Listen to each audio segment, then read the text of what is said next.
Hey, what is going on, ladies and gentlemen? It is that special and spooky time of year once again.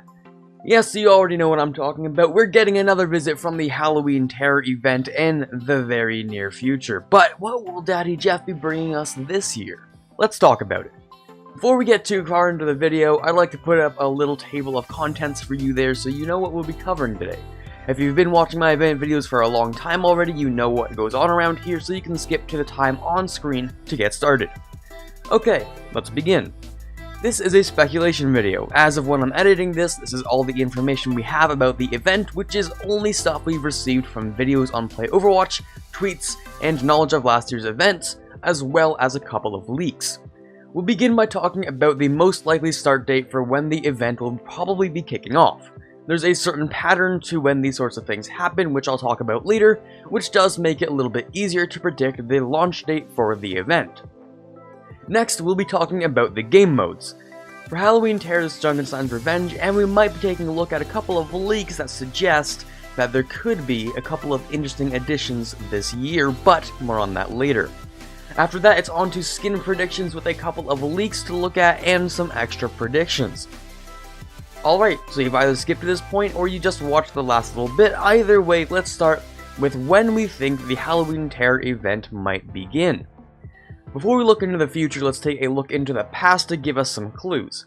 Now, it's pretty much common knowledge at this point that almost every patch or event starts on a Tuesday, and events generally last about 3 weeks or somewhere close to 20 days. Obviously, having the event centered around Halloween, it has to, at minimum, include October 31st. This puts us in a bit of an awkward spot, however, since having 20 days, including October 31st, does not line up with their favorite patch day. So there are two equally viable options now. The criteria, having the event end on November 1st with 20 days, has the event starting on October 10th, just like last year, which is a Wednesday. Either that, or they can give us a free day of events and have it start on Tuesday the 9th, which again, is their favorite patch day. Now, if it weren't for the absolute betrayal that I felt from the summer games starting on a Thursday, my bets would definitely be on the 9th, but now it feels like Blizzard likes to throw 15 curveballs at each of us content creators all at once. So let's just play it safe and give it about a 50-50% chance it could be on either of those dates. Unfortunately, we don't have any leaks for the release date, but to be honest, I think we figured out the Blizzard plan by now, so it's not a huge deal really as much as it was last year. On the topic of leaks though, we do have a little bit to touch on in the future when we look at skins, but before we get there, let's talk about Junkenstein's Revenge, and generally, what will the game modes look like for this year? We are on year 3 of events, and I'm sure there absolutely has to be a game changer literally somewhere in here. Now, people have been talking about how the events have started to become a little bit stale, mostly because the summer games we saw was mostly a rehashed version of the previous years, but with a new map and 9 new really good skins. Now, there are a couple of reasons for this that I won't be getting into in this video, but what does this mean for game modes like Junkenstein's and the future of new game modes if there'll be any?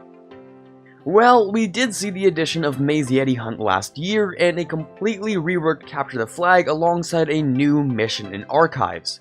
So last year is looking good for new game content, but what about this year? Well, I think Junkenstein's has been, a little bit pushed aside for a while, and might end up being in the spotlight quite soon. If things go the way that I think they're going, we'll end up with either a brand new game mode for Halloween Terror, or like what we saw with Archives with a brand new PvE scenario, which I think would be quite interesting. Out of these 6 events last year, we received 3 with either large changes to game modes or new ones entirely. Granted, Anniversary doesn't have a special game mode because they generally use that extra time to work on social features or arcade stuff, but I digress. With the summer games not getting changes to any game modes, oddly enough, we can only guess what the dev team is working on for Halloween Terror. So here is my proposal. Similar to how Archives got another PvE mission added as well as the ability to play the old mission, I think it's almost certain we'll be getting the Junkenstein treatment on another map, likely with a different story and with different heroes as the cast because of the legendary skins and the comics. Now, I told you earlier we'd look at some leaks, and this is how the whole event ties itself together. So in order to properly guess what a new PvE situation would look like, we have to look at what heroes would be in it, since that's a really big part of the story in the PvE game modes. So let's hold on to that thought for a while and we'll get back to it later on in the video. Before we continue though, let me know how much you enjoyed Junkenstein's Revenge last year. Did you love it or did you hate it? Drop a comment down below or hit the pop-up that just appeared in the top right to let me know. So here's a screenshot I took on the PTR which clearly shows an achievement called 6 Wanderers. Now, I saw this on a Reddit post a little while back which I've been trying to find, but I just can't ever seem to find where I put things, and I doubt I'll be able to find it during my editing, but at first I thought all it revealed was the new legendaries, but there's actually so much more to this than at a first glance. Alright, let's start with who's getting what skin and what they're likely to be, starting with the top left. Now, I'm going to be really zoomed in and hopefully you can see the icons properly. Now, my best guess for the pumpkin head looking character is Wrecking Ball. Surprisingly, even though he's the newest character, he's already getting a skin faster than my boy Doomfist did. The whole mask thing and a small bit of hair we see at the back could also lead to it being Roadhog, but I think that's a bit of a stretch since he's already kind of Junkenstein's monster and all that, and sort of the whole face shape doesn't really fit. So moving to the right, this is probably the hardest to determine one because although this character is most likely part of the female cast, a lot of people have been having trouble with this one.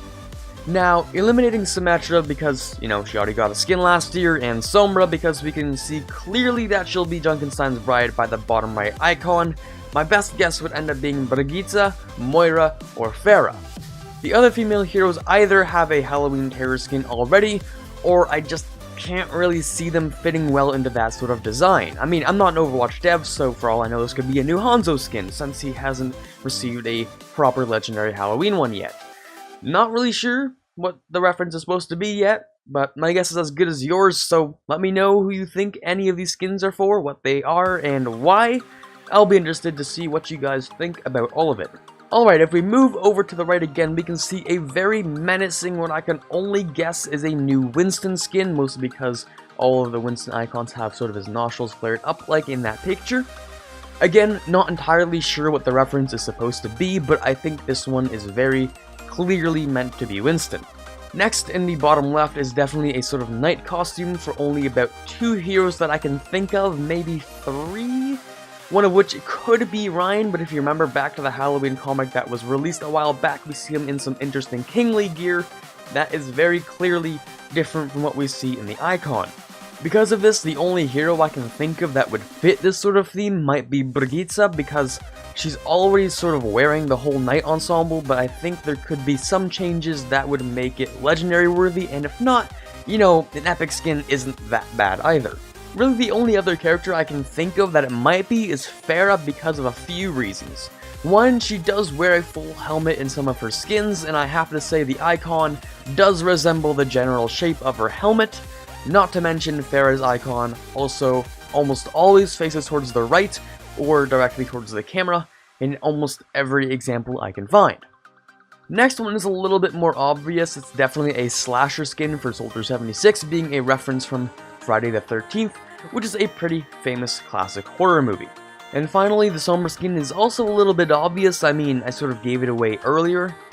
When Daddy Jeff mentioned that Junkenstein's monster would be getting a bride, there were only a few options of female heroes that haven't gotten a legendary Halloween skin yet. And considering the hair shape, there is just basically no contest. While we're still on the topic of skins though, let's take another look at the comics, as we can see several heroes who have received their skins already, including Cultist Zenyatta, Viking Torbjorn, and obviously all the heroes from 2016 Junkensteins. Then there's also Pirate Anna and Van Helsing McCree came to us in 2017 and were in the 2016 Junkensteins comic. Now, what we can also see here is a Reinhardt in an Admiral's uniform, which could end up finding its way into the event, and if not the event, maybe the game sooner rather than later, maybe alongside with his Lord outfit, potentially. Now, from the 2017 Junkenstein's Revenge comic, we can see another unused skin idea that is almost guaranteed to find its way into this event. The only skin which we haven't talked about yet is an intriguing Genji skin which I've nicknamed Aramusha for the time being.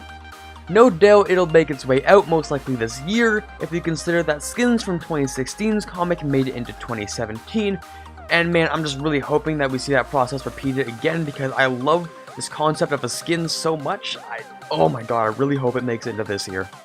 Now, enough about skins though. I did promise to explain why the achievement means so much in terms of the PvE. Well, this achievement is called 6 Wanderers, and if you haven't picked up the significance, this is most likely the first time we'll ever end up seeing a full 6-person PvE event. So you might be saying, so what, it's just Junkenstein with 6 people, I mean, what's so special about it? Well, here's the kicker. Junkenstein's map and wave designs are not meant for 6 people. Just definitely not, that's just how it is. And increasing the number of bots doesn't add enough flavor or challenge for it to be worth making it into a 6-person game mode by itself. What this could mean is the introduction of a new PvE, possibly a new map of Junkenstein's Revenge, or perhaps a different section of Eichenwald, maybe even having access to a larger area of the map, or maybe just a new map entirely. Either way, I am quite certain that we will not be getting another basic rehash of Junkenstein's based on the evidence that we've just uncovered. So basically, new skins, and most likely very large changes to Junkenstein's with the possibility of adding a new map or a new game mode. But that seems to be it for today, and I hope you enjoyed, as that seems to be all that we have time for. If you liked the video and want to help support the channel, considering hitting the like button and sharing it with your friends, and thank you for watching. If you like Overwatch as much as I do, why not subscribe? Every sub is another towards my first goal of 1,000, and I try my best to get Overwatch videos out weekly. This is Quarbit signing off, and as always, have a fantastic day.